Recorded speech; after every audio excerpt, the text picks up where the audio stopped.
If you live in the year 1870 and you're about to get surgery, you live in a small town and there is this new idea that says there are these microscopic objects. They're called bacteria. They lead to infection and death. You can get rid of these things if you wash your hands. Half the town's like, that's really crazy. We know that people die because of bad spirits. And so I want to propose to the world right now that there is a new idea floating about town. And it's this, that we are the first generation who won't die. Shawn French, what up?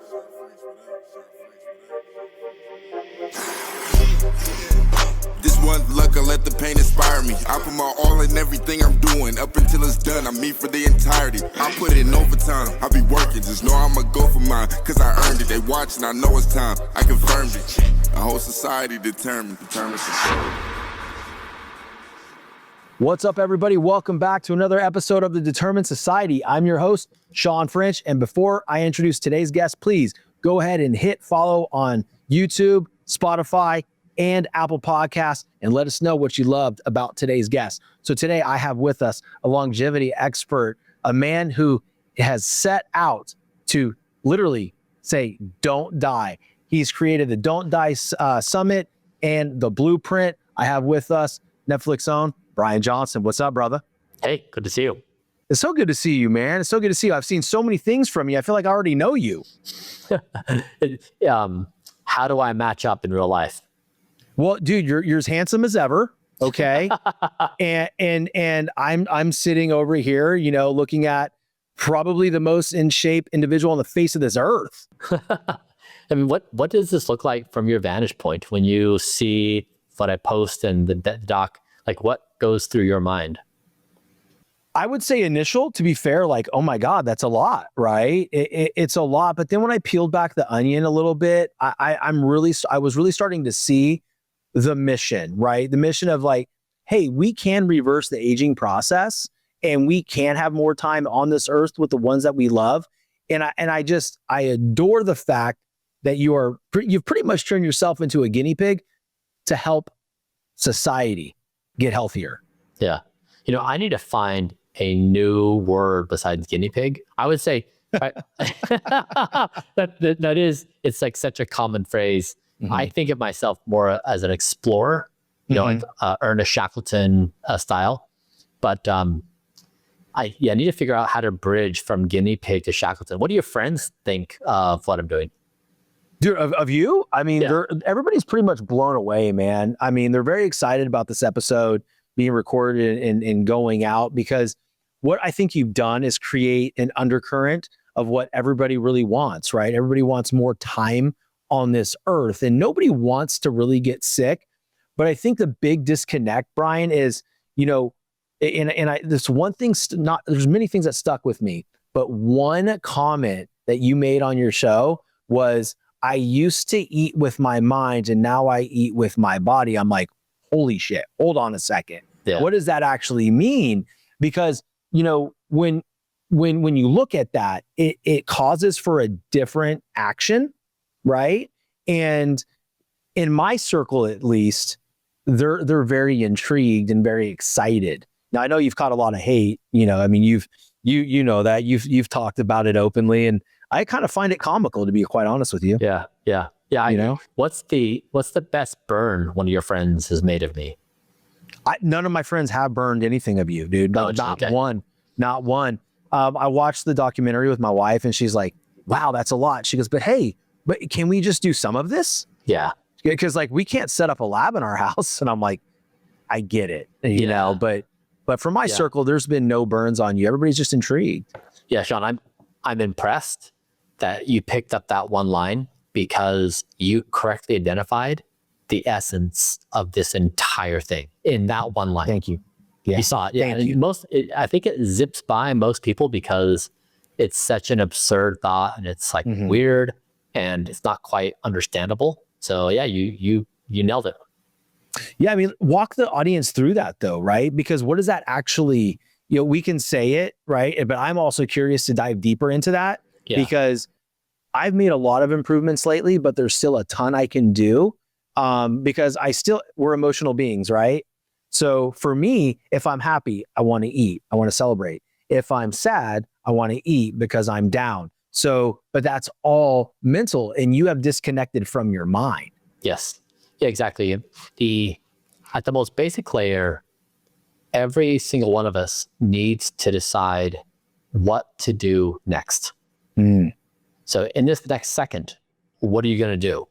And right now, you and I are having a conversation, and therefore it means that when I'm engaged in a conversation, there are social norms that I'm present, that, roughly 1 to 2 seconds after you speak, I should speak. And when I speak, I should speak for a certain duration of time before it's too much. And then I should stop speaking. And then you should speak. And then, if there's some point where I need to correct something you're saying, maybe I can make a change in that interaction to say, I'm going to interrupt what you said. And I'm also going to apologize because when interrupting, you have broken a norm and you need to compensate. And so if you start just peeling back the layers of what do you do second to second, and then you try to explain why does that thing happen, you can then become a detective and start unpacking all of the games we play in society. Right? You've got a podcast, right? And you do a podcast because podcasts achieve certain goals of status and power and wealth and whatever the case may be. And so Don't Die is basically, I'm just asking this really basic question. As an intelligent being on planet Earth in this part of the galaxy in 2025, what is intelligence? And what does intelligence tell you to do next? That's entirely the question. And so it's really that simple. It's what do you do with your conscious existence? Now, most people don't think about that question because they're already playing a game. They're playing the game of making money, or they're playing the game of acquiring fame, or they're playing the game of trying to find a partner. But they don't really go back to this base level zero of what am I doing with my conscious existence? And so, yeah, it's really I'm trying to pull back the layers to the most fundamental aspect of our existence, what to do next. But I think what I enjoy most about it, right, is yes, you have this whole elaborate setup and, everything like that. But what you're really doing is you're just showing by making changes, you can reverse the aging of your organs, right? And I think it's hard for a lot of people to really, accept, because wait a second, am I really living if I'm doing all this and not being out there living? But they're missing it. Yes. They're missing exactly. it. Exactly. So here's the key thing that I don't think people understand, which breaks their brains, is, I'll give a historical example that will help make sense of this. So if you live in the year 1870 and you're about to get surgery, you live in a small town, and there's this new idea floating about that says there are these microscopic objects. They're called bacteria. They lead to infection and death, and that you can get rid of these things if you wash your hands and clean your instruments before, between surgeries. Now, half the town's that's really crazy. We know that people die because of bad spirits. And you're telling me that something beyond the resolution of my eyes that I can't see, that's the thing that's causing death? I don't buy it. Now, if you're an observer to this conversation, the single most important thing for you to figure out is this new idea correct or incorrect? Because if it's correct, and you go in there, because at the time, gentlemen, so if somebody didn't buy the theory, if you're a doctor and you're performing surgery and you don't wash your hands, gentlemen don't wash their hands. It was actually stigmatized. It's you're an idiot and we don't like you. We're going to ostracize you. And so you want to know, and it turns out the idea was actually correct, that bacteria are real. These microscopic objects do cause infection. They can lead to death.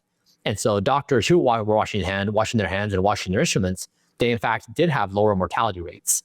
And so I want to propose to the world right now that there is a new idea floating about town.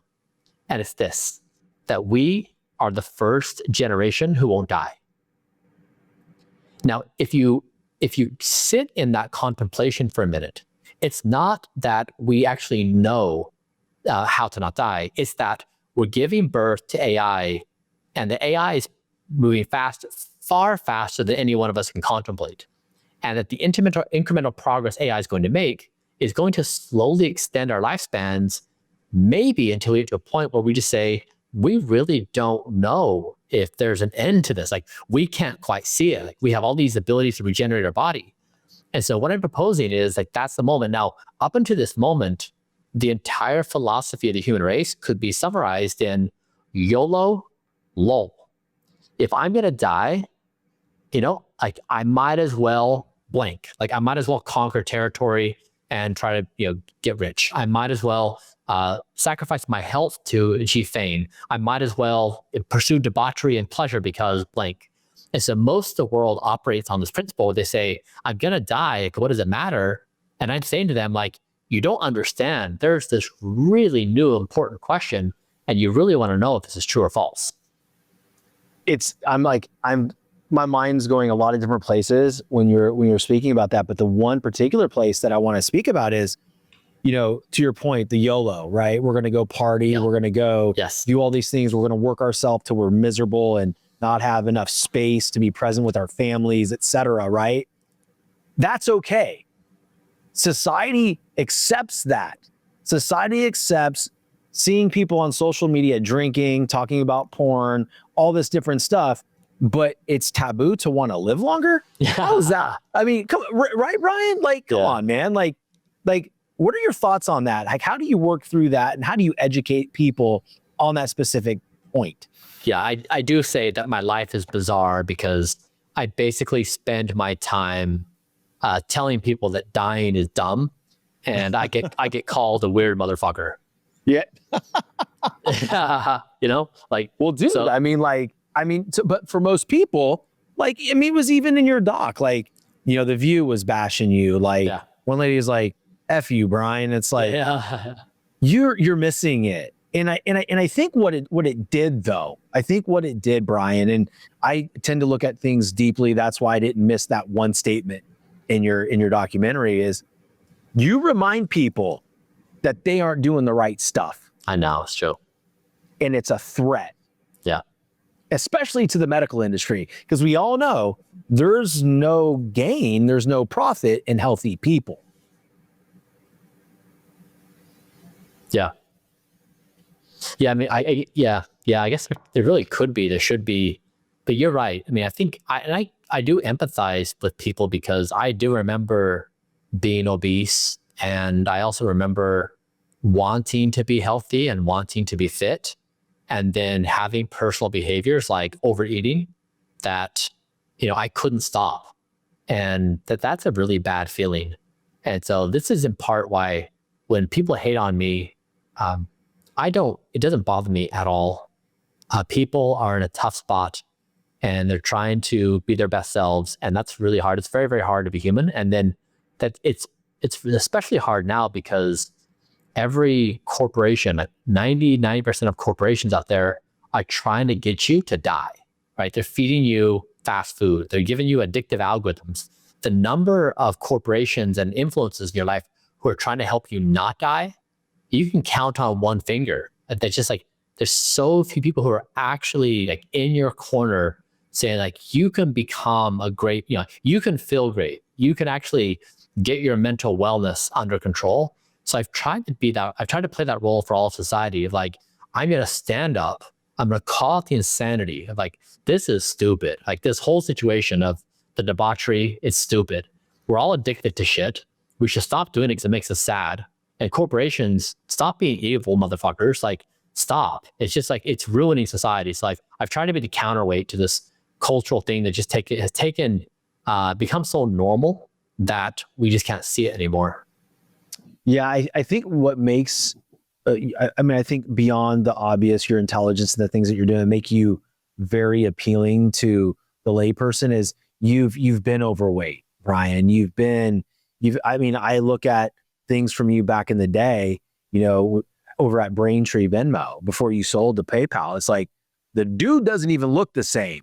Like it's not even like a body issue, right? It's like the face, the hair, or the skin, the everything. I think it would be important for the audience to maybe walk them through how you felt post Braintree to lead you to where you're at right now.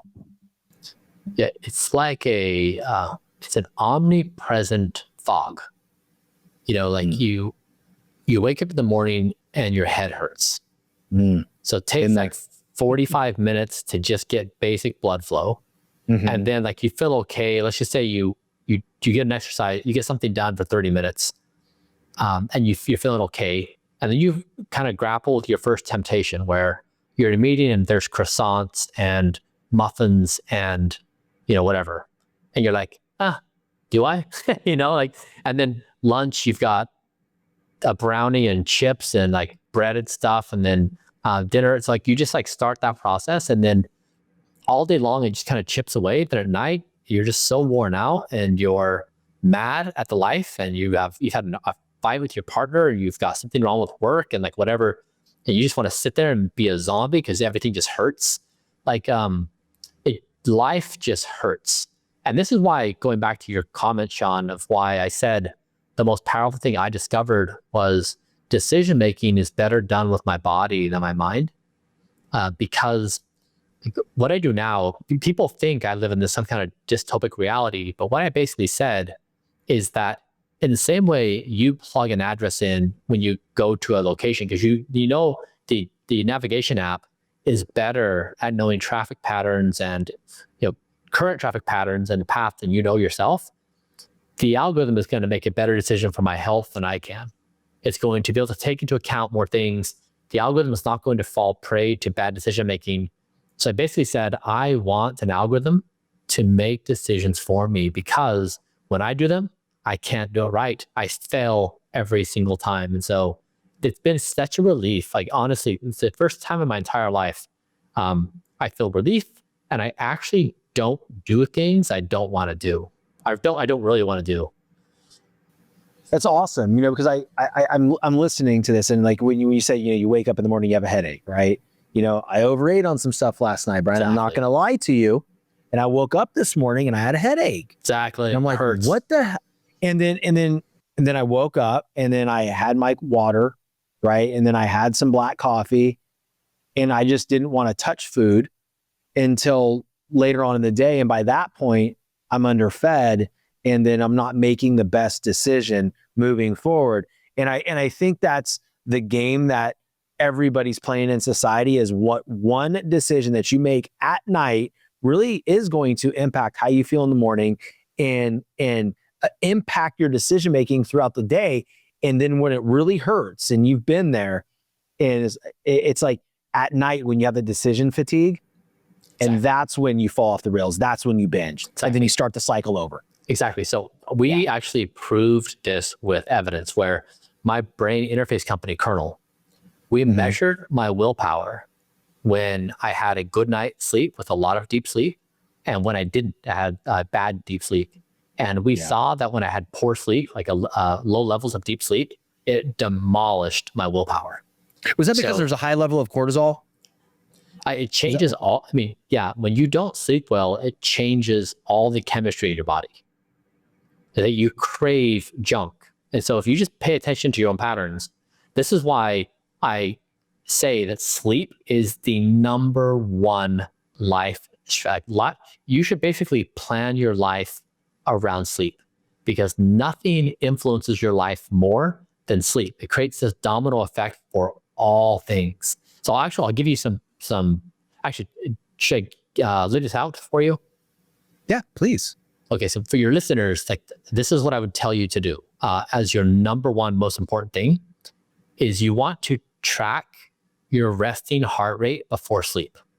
So when you lay down to go to bed, put your head on the pillow, take a few deep breaths, and calm yourself down. That's your resting heart rate. And so if you have a wearable like an Oura, Whoop, Apple Watch, Garmin, pull it up and look at your heart rate. If you don't, just take a pulse on your neck. So take it for 6 seconds and then times that by 10. That's your resting heart rate. Now, let's just say you're at 60 beats per minute as your baseline. Your goal for the next month is to reduce that by 10%. So in 1 month from now, when you lay down to bed and you look at your resting heart rate, you want it to be, let's say 54. Now, the reason why that's important is the lower your heart rate, the better your sleep. It's incredible. And so you will then structure your entire life around lowering your resting heart rate. Now, the way you do this is You begin by having your final meal of the day at least 2 hours before bed. So if your bedtime's at 10, you stop eating at 8, all food. And then after a few days, you go back to 7 p.m. and then 6 p.m. and then 5. So you want to experiment going back further and further. You're going to experience some level of discomfort. You'll be a little hungry. That's okay. You'll be fine. I eat my final meal of the day around noon each day. So I read that somewhere. I do it for my resting heart rate. So if I do it right, my resting heart rate before I go to sleep is going to be 44. And if I have a 44 resting heart rate, I'm guaranteed to have a perfect night's sleep. A lot of REM, a lot of deep, I'll be asleep within 2 minutes of bedtime. But if I eat at 5 or 6 p.m. and if I eat pizza or pasta, my resting heart rate will jump from 44 to like 56, 60. It will demolish my sleep. Like it would be an absolute wreck. So one is eat earlier, eat lighter. Number 2 is you need to have a wind down routine. So you need to calm your nervous system down. Like you may be, really excited, you may be really sad, you may be frustrated, you may be angry, but I have this internal monologue every night where I talk to ambitious Bryan and anxious Bryan and dad Bryan, and they get to express all their concerns or ideas. I reassure them like I hear them. Yeah, for a fine, I write them down in a notebook, because if I don't, you lay down on the pillow and then you just sit there and ruminate. You loop through all your thoughts. And then you go to sleep, you wake up at 1 a.m, you're looping again and again. So there's more strategies I could tell you about, some other time, I guess. But like that, if you can do one thing in your entire life, lower your resting heart rate before sleep. And it's so good because it includes what you eat, when you eat, it includes your cardiovascular hip fitness, like exercise. And once you get good sleep, you then have substantially more willpower, which means you're more likely to exercise. If you exercise, you're more likely to eat well. So it's the single most powerful marker because it sits at the epicenter of the domino effect, either for positive or for negative. But it's like, I've not found anything as good as that, of like just simplifying all of life into one biomarker. And you're not, giving advice that is, you don't have to be rich to do that. You don't have to be an entrepreneur. You don't have to be anything other than let's just stay present and let's try this. 8 p.m., now 7 p.m., now 6 p.m. And if I can get away at 5 p.m. and that's my sweet spot, well, then why wouldn't you continue it, right? Let me ask you this. This is something I was thinking about when I was, watching your documentary and just like other things that I've seen from you, based on body composition and everything like that. You stop eating at 11 and you're vegan by choice, correct? Yeah, plant-based. Okay, plant-based. How in the world, how do you hold so much muscle? I'm curious. I'm actually curious because I think and this is why I asked the question for the audience listening and watching. This is why I ask, because everybody tells us that you need to have, right now I'm 198 pounds. Well, if I want to gain all this muscle and shred fat, then I need to have 250 to 300 grams of protein a day. Well, I can't get that by 11 or even probably 4 or 5 p.m., right? Because that's a lot of protein. What are your thoughts on that? Because when I look at you, you're plant-based, there's no way in God's green earth you're getting over 200 to 250 grams of protein a day. Yeah, exactly. And look at you. Yeah, I think my experience has been so much of cultural health ideas are just wrong. And, it's hard to know where they come from to trace back. But yeah, I'm plant-based. I eat roughly 130 grams a day of protein. I weigh 171 today. I'm in the top 1 percentile for muscle, top 1 percentile for fat, top 1 percentile of 18-year-olds for my cardiovascular ability. I'm in the top 1%. I have the best biomarkers of anybody in the entire world. It's now freaking incredible. I don't know, to be fair, there may be other people who have better biomarkers than me. They just haven't shown up. I've been publicly posting my data for 4 years. And it's not just one marker. It is everything from like basic strength to all my blood biomarkers, to my speed of aging, to my bone mineral density, to my sperm health, to my nighttime erections. You take any one of dozens of markers, they all say the same thing. It's just pristine health. And that's amazing. It's we've really just followed evidence and we followed data. And so I don't think people need 250 to 300 grams of protein. I just don't think the majority of the things in the world. And also, like, I'm not on testosterone. So my latest read of testosterone was, I think, 739 or thereabouts. So I have almost top level testosterone levels, no exogenous testosterone. I'm 47 years old. So yeah, these are like, just like doing the basics right, have these huge dividends. When you say 130 grams of protein, if you don't mind me asking, what's your lean mass at what's your lean mass at? I need to look at that number. I don't know. I mean, it's high, right? I mean, obviously, but no, these are just things that I like to ask, right? Yeah. Because my body fat is, I think, around 10% thereabouts. You're at 10%?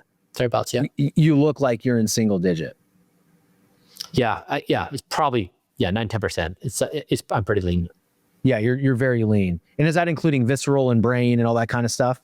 Yeah, I had actual visceral fat. I'm 1%. Yeah, I do MRI based measurements, so it's not on a scale. Yep. MRI is gold standard measurement. So yeah, it's I think, let me just tell you, I've got it right here. It's just truly amazing, man. I'm like very intrigued and very curious. And I think, when the audience is listening to this, as you're, and they're pondering while you're looking, this is great information, right? Because like you said, societal norms and certain things out there, the culture will tell you something that may not be correct. 100%. Like, honestly, I would say, like, anything the internet says, don't do. Honestly, it's just like, it's so bad. So I'm 0.28 liters of visceral fat. So that means, let me do the conversion. That's nothing. Yeah. Wow. That's impressive, man. That's impressive.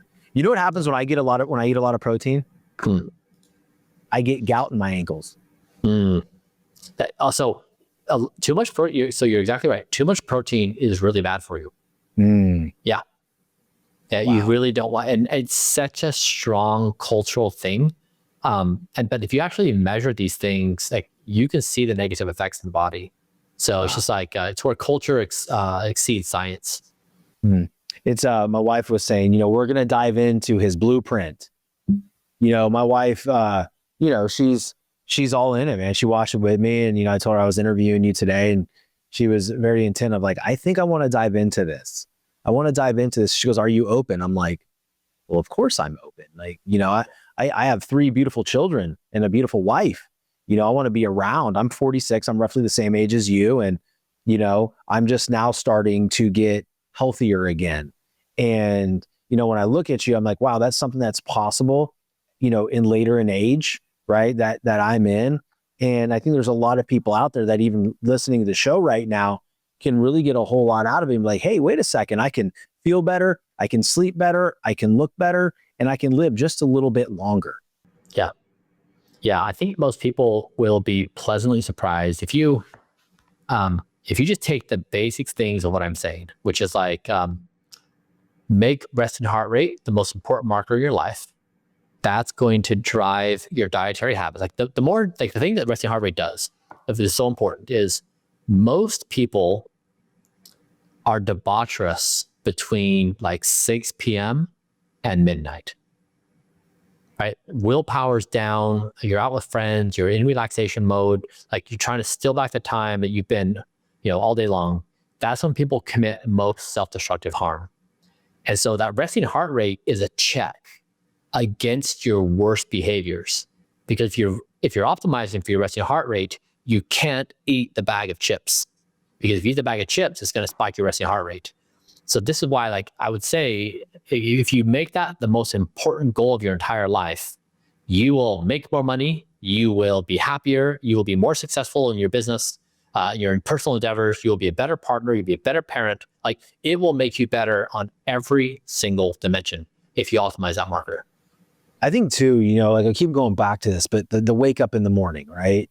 I know when I'm eating super clean and I'm exercising a lot, that I'll wake up in the morning and I just jump out of bed and I'm good, right? What's the biggest difference? Like, how do you, I felt good waking up in the morning, but I'm very curious on how you feel when you wake up. Yeah, so it's almost like, and others have told me they have a similar experience. It's like your consciousness expands. Like, life feels bigger Emotions feel more rich. Negativity bothers you less. Things are more joyful. You feel greater curiosity. You have more creativity. It expands in dimensions that you just can't quite understand. So there's this idea of being healthy, but there's all these subtle things, like our food supply is very toxic, and toxins have a negative effect on health. We've tried to purge my food supply from toxins. And so it's not just about getting good sleep or exercising, but it's like also getting rid of toxins. And the air in my house is meticulously measured and purified. The water I drink is meticulously measured and purified. And so we've just tried to eliminate all sources of dye from everything in my entire life. And so those things have this compounded effect. Now we've done this and we've shared with everybody exactly how they can do it too. So that's the cool thing. What we've done is we've open sourced everything I've done. All the good, all the bad, all the ugly, it's all there for everyone. So I've tried to really coach people like, you can do this. I start with a basic habit. Don't get overwhelmed, you're fine. Let's start with one basic habit, the resting heart rate, and work your way back through food, work your way back through exercise. And then once you get those basics in place, then we can layer on more sophisticated things, fine. But right now, just get the basic things right. You can do this. Like, it will change your life. You're going to feel so much better about everything in reality. I just feel like, Bryan, your mission in life right now is to show people how to gain a little bit more time, right? And as a parent and a husband, I've said this on my show many times, and I've even said it here. I want to be around longer for my children. I want to see my daughters walk down the aisle. I want to hold my grandchildren. Hell, I want to be a great grandparent one day, right? And I think that too many people in the world have just accepted that this is just the way it is, and I'm going to die soon, and it is what it is. But we can reverse that a little bit, and I think that's all you're trying to prove. Yeah, my speed of aging. So there's a new technology that's called DNA methylation. Your body produces these chemical patterns, and it reveals how fast or how slow you age. And so when I started this 4 years ago, I wanted health to be more than just storytelling. I wanted it to be a sport, because when you make things a sport and give it a leaderboard and points, humans go crazy. So I made the Rejuvenation Olympics.com. And so now there's 50,000 people who have competed in this competition, and 6,000 which are all out competitors. And I'm currently number one in this global competition. I have the lowest speed of aging of anyone in the entire world. It's 0.48 is my latest test. My 3-test average is 0.54. And so that means my birthday happens now every 24 months. That's wild. That is wild. Because when you started it, out of 12 months, you aged 1.01 years, right? Exactly. And then you got down to, you were saying like, hey, November, September, like whatever, the last 3 months you get for free. Now you've exceeded that. Exactly. Yeah. Now it's the body. I've slowed my body, my aging processes down dramatically. And this is, like, this gets real. Like if you tell somebody, you get twice as much life, to make money, for that money to compound. If wrinkles come twice as slowly, like, these are pretty compelling oppositions. Like you're saying, everyone wants more time to do the things they love. They want to feel great. And so by slowing down the speed of aging, disease comes slower, wrinkles come slower, you feel vibrant and healthy much longer. So these are very real effects. And so all I'm trying to do is I'm trying to say, 2025 culture makes people sad. Drinking and staying up late and eating junk food and trash food and not exercising, that's not living life. That's mental illness. Come on. What is cool Come on. is going to bed on time and exercising and eating well and being a good influence on people's lives. Don't eat junk food. Don't eat shit food. Don't vape. Don't smoke. Don't drink. So we need to switch the meaning of cool and living life. Humans are incredibly good at mirroring each other. So just like once you flip the switch, humans will fall in line. It's just like we're caught in this like terrible situation where being cool is like associated with this debaucherous lifestyle. Impressive, man. Like I'm super intrigued by all of this, as you can tell. You're out there, you're touring, the world, right? And your Don't Die Summit, you're going to be in Miami soon. And I think it's an amazing way to give back and show people the resources, right? It's not just a keynote. You're up there on stage and then you bang out on your PJ afterwards. You're there, you're mixing it up, you're talking to people, and you're going to see the vendors. Why don't you walk the audience through the summit, man? Yeah. I love these summits so much. I mean, like, I really wish I would have had a friend in my life that would play this role for me, right? Like, be beyond me. Like, you can be better. You don't need to do these things. These things actually make you feel sad. So yeah, I really hope to be a positive influence in people's lives and meaningfully help them. Like, so many of my friends, so many people have said to me that, like, I went to grab the potato chips and like, I heard your voice and I didn't do it. I'm like, yes, like, that's the whole thing, is like, when we do this together as a community, it becomes so much easier.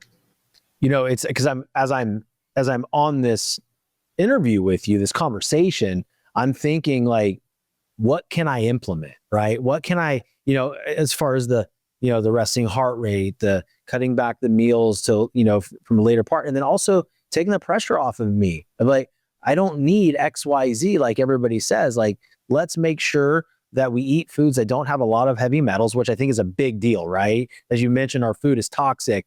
And, with the sometimes I'll get the gout. That just shows that I got some heavy metals in my liver. Yeah. Right? Yeah, so I don't know the specifics on the cause of gout, but I mean, I think certainly, those things could potentially contribute. I'd say, Shawn, like, if you just make your resting heart rate the single thing you focus on in life, it's going to arrest your bad habits. It will. It's like, you just can't behave badly because it's going to mess with your resting heart rate. It's going to keep you accountable. If you do that one thing, you'll make more progress in your health than you probably any time in your entire life. That's really cool, man. What do you, out of all the things that you mentioned, you've mentioned the Whoop, you've mentioned the Garmin, the Apple Watch, and the Oura Ring. What do you find as the best and safest indicator to use, or method to use? I'm sorry. Yeah. So I mean, on the resting heart rate, you don't even need a device. Just put your fingers on your neck, get your pulse.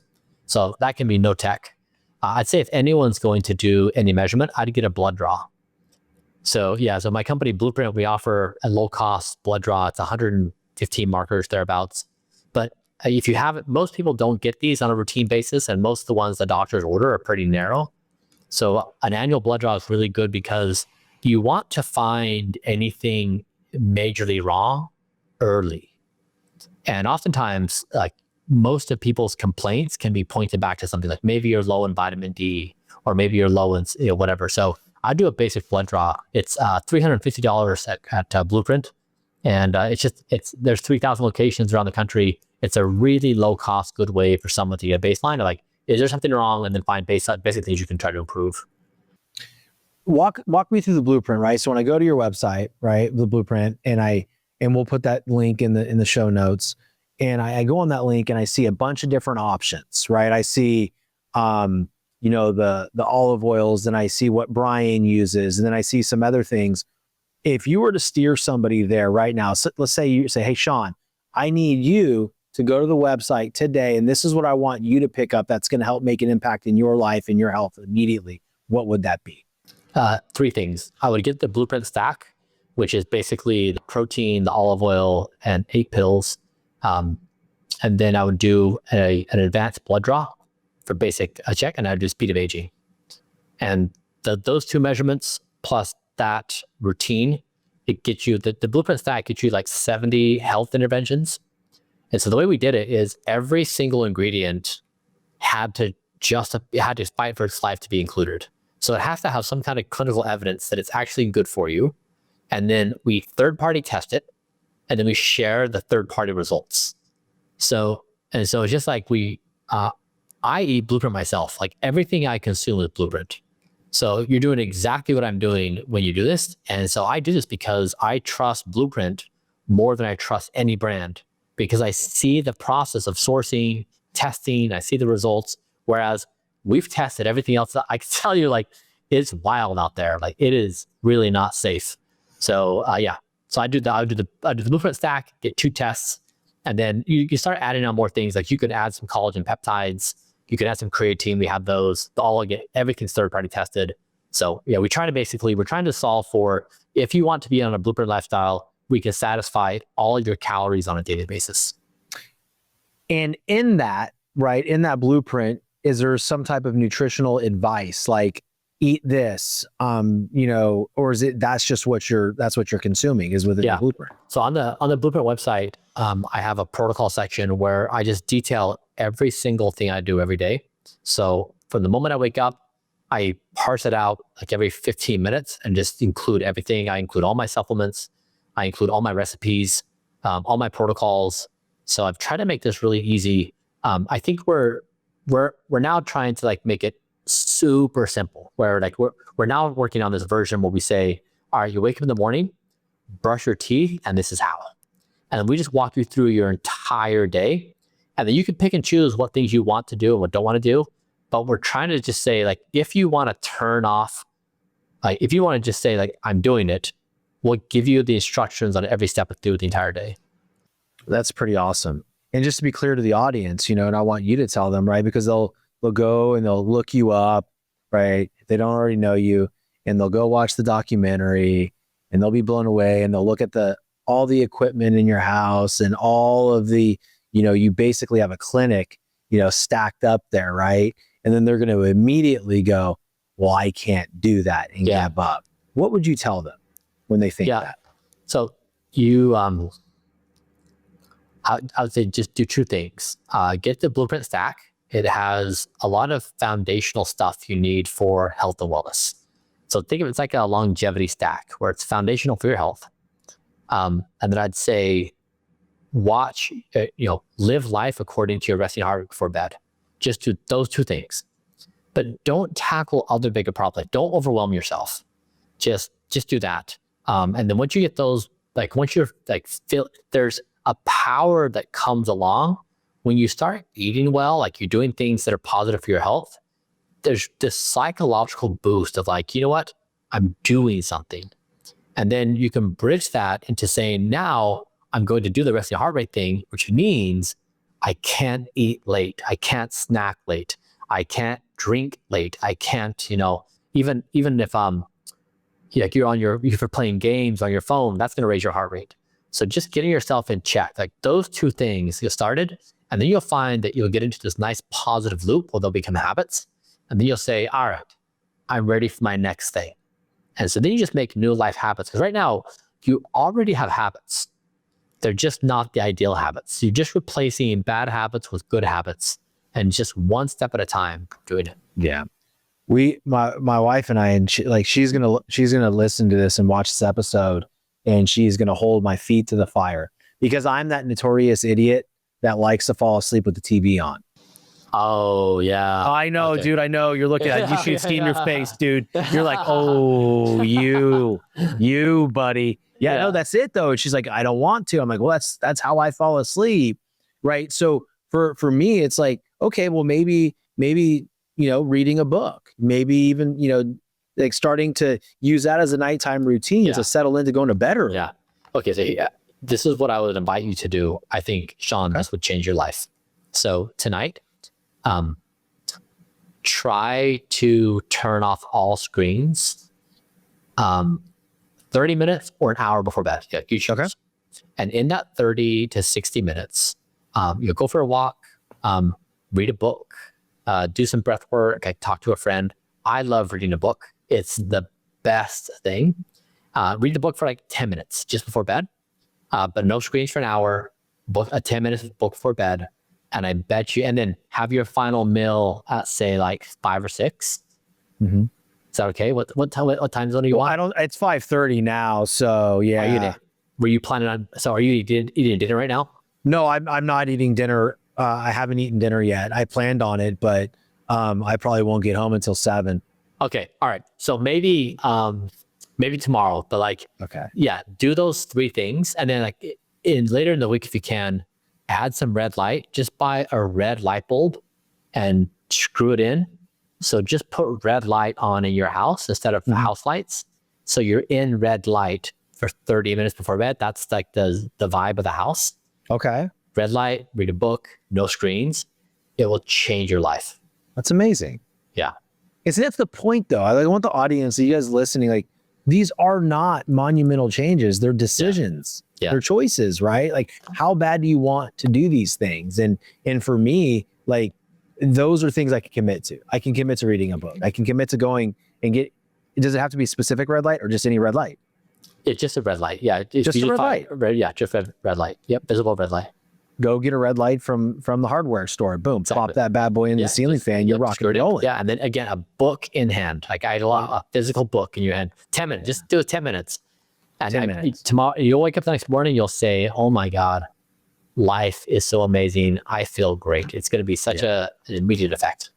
Yeah, dude. Thank you so much, man, for coming on and, talking about everything that you're doing with the, with Don't Die and the summit and just everything you're trying to do. Like really, truly, people kind of mess with you and say it's a cult. You're like, hey, I'm creating a cult of going to bed early. This is cool. Yeah, right? That's right. And it's funny to me, but also I want to touch on something that, as a parent, the one thing that I really enjoyed about watching in your journey was you and Talmadge.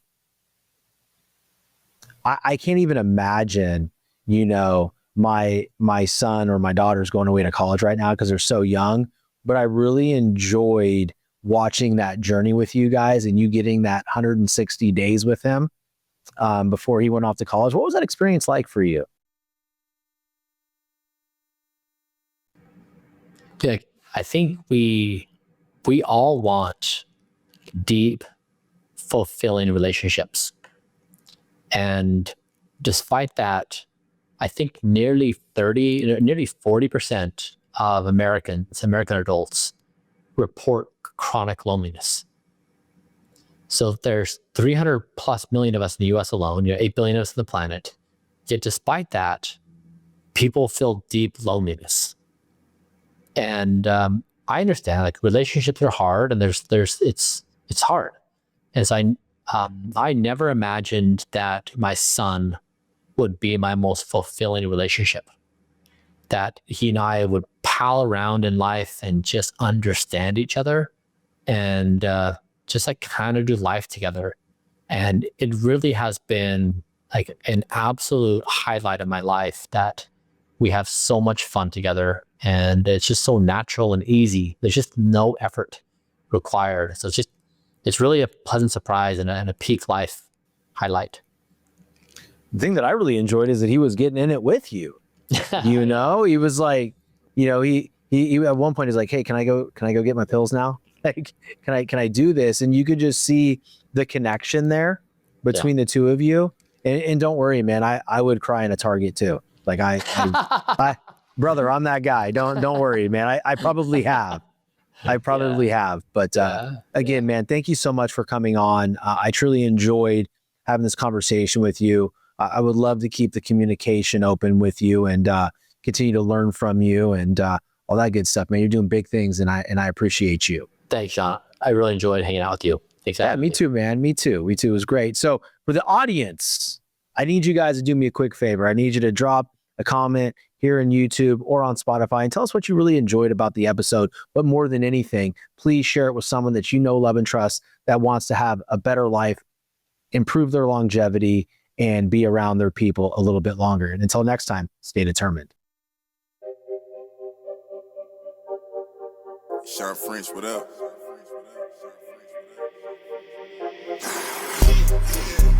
This one luck, I let the pain inspire me. I put my all in everything I'm doing. Up until it's done, I'm me for the entirety. I put in overtime, I be working. Just know I'ma go for mine, cause I earned it. They watching, I know it's time. I confirmed it. A whole society determined to serve.